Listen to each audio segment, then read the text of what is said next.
가까운 친구 중에 수원에서 직장 생활하며 혼자 원룸을 얻어 자취하는 대학 동기가 한 놈 있었는데 오랜만에 연락이 와서는 지난주에 여자친구와 헤어지고 이번 주말에 할 게 없다면서 한턱 쏠 테니 수원으로 놀러를 오라는 거예요. 당시 저도 만나는 여자가 없어 한참 외로울 때였습니다. 남자 셋이서 저녁 7시쯤 수원역 근처에서 만나 근처 막창집에서 소주 한 잔 걸치고 2차로 생맥 한 잔 하고 나오니 밤 10시가 조금 넘었더군요. 그때 누구의 제안이었는지 수원역 부근에 물 좋기로 유명한 나이트가 있다는 거예요. 술도 알딸딸하게 기분 좋을 정도로 취했겠다. 분위기 전환도 할 겸 나이트 행에 한마음 한뜻으로 찬성을 하며 의기투합을 하기로 했죠.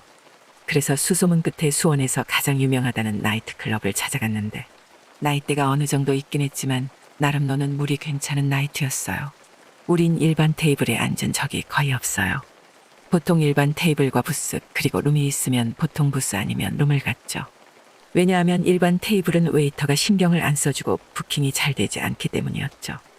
하지만 부스나 룸에선 그날 나이트에 온 여성 중 상당수를 부킹으로 만날 수가 있는데 금전적으로 조금 부담이 되긴 하지만 룸이 우리한테 안성맞춤이었죠. 어쨌든 일반 테이블과는 차별화가 되고 웨이터가 충분히 성의 있게 여성분들을 소개해 주거든요. 양주와 안주를 주문합니다. 넉살 좋은 친구 한 명이 웨이터에게 팁 5만 원을 찔러주며 오늘 하루 잘 부탁한다고 부킹 청탁을 합니다. 그럼 담당 웨이터는 감동을 받아 우리 테이블에 끊임없이 부킹을 시켜주며 고마움에 보답을 하죠. 웨이터 손에 이끌려온 여성들과 인사를 합니다. 몇 살이에요? 누구랑 왔어요? 서로에 대한 여러 질문을 늘어놓고 일단 외모를 한번 힐끔힐끔 살피기 시작하죠. 그렇게 부킹녀들이 수차례 오고 가며 술병의 술은 점점 비워져 가고 새벽 2시가 훨씬 넘어 갈 무렵까지도 2차 나갈 여성들을 찾지 못하자 친구 녀석들도 점점 흥미를 잃고 지쳐갔어요. 그렇게 마무리하고 빈손으로 일어서려는 순간 웨이터가 여성 한 명의 손목을 잡아 끌고 우리 방으로 들어오는 거다.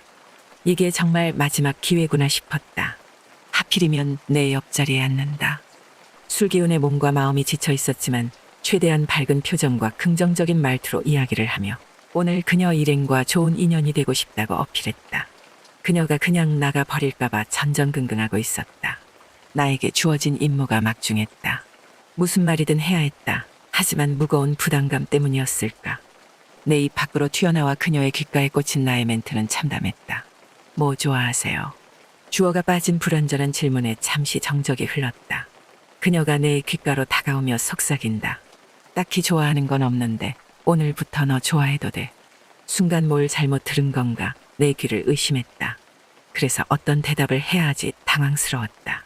사람은 다급하면 뇌에서 허락하기 이전의 말을 가끔 하곤 한다. 순간 나도 그랬다.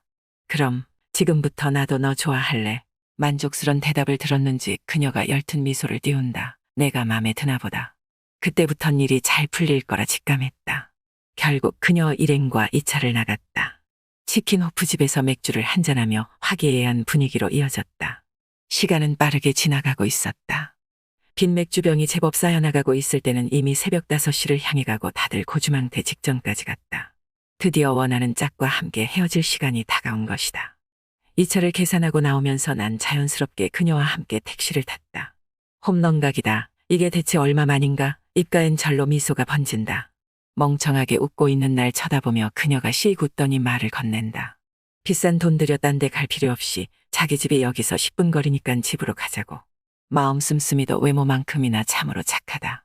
사실 그녀의 외모가 엄청 뛰어난 것은 아니었지만 각선미 하나만큼은 웬만한 모델 저리 가라 할 포스를 뽐낼 정도로 정상적인 기능을 하는 남자라면 누구나 탐낼 만한 스타일이다.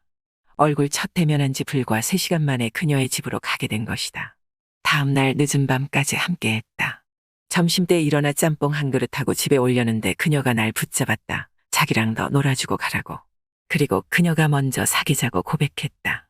나랑 사귀는 동안엔 클럽에도 절대 안 가고 조신하게 지내겠다고 했다.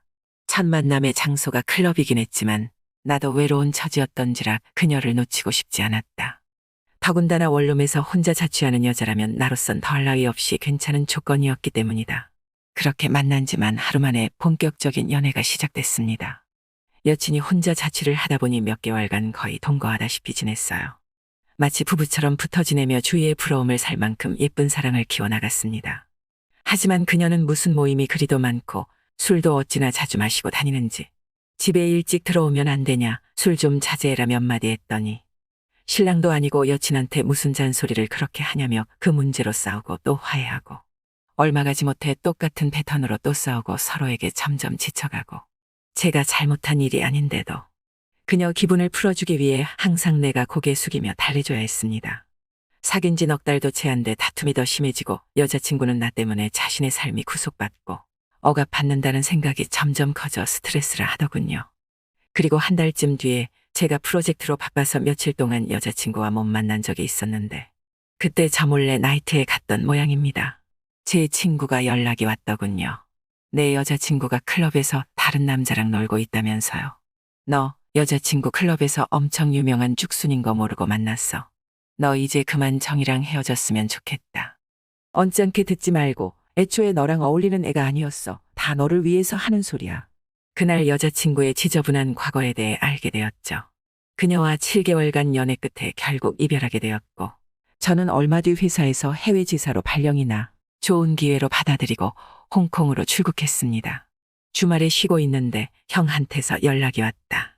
정도야, 형 장가 간다는 소리 들었지. 바쁘더라도 다다음 주 토요일 날 상견례인 시간 내서 꼭 와야 한다.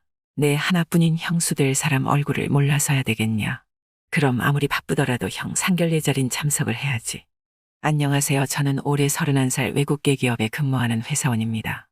저희 형은 33살이고 형수 될 분은 29살이었죠.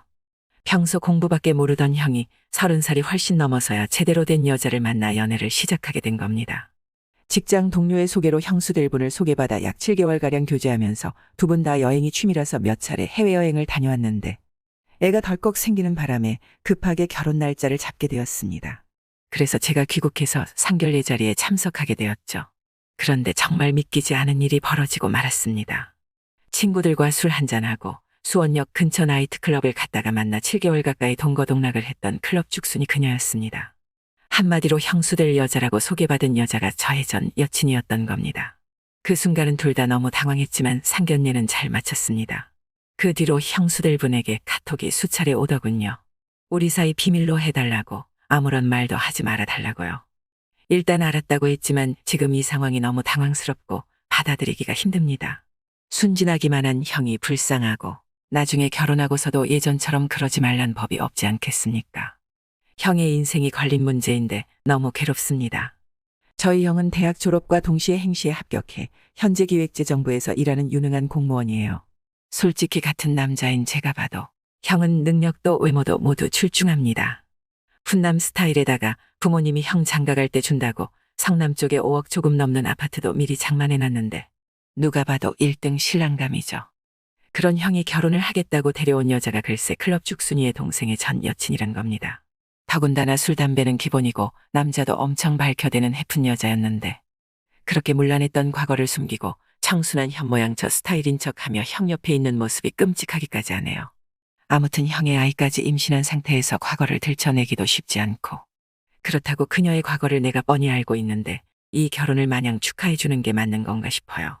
이 문제를 형한테 얘기하면 한없이 착한 사람이더라도 조용히 넘어갈리만 뭐하고 분명 형수랑 싸움나고 울고불고 애 때문에 매달리다 형제관계까지 파탄나게 될 수도 있고 어찌어찌 상대랑 파혼한다 해도 혼전임신 문제로 형 인생에 지장이 생길 수도 있으니 무엇보다 상대 부모가 내 딸내미가 상견례까지 다 한 상태에서 임신까지 했는데 아무런 명분도 없이 이러는 게 말이 되냐고 억울하게 파혼당했다라고 억하심정 가질 수도 있는 거잖아요.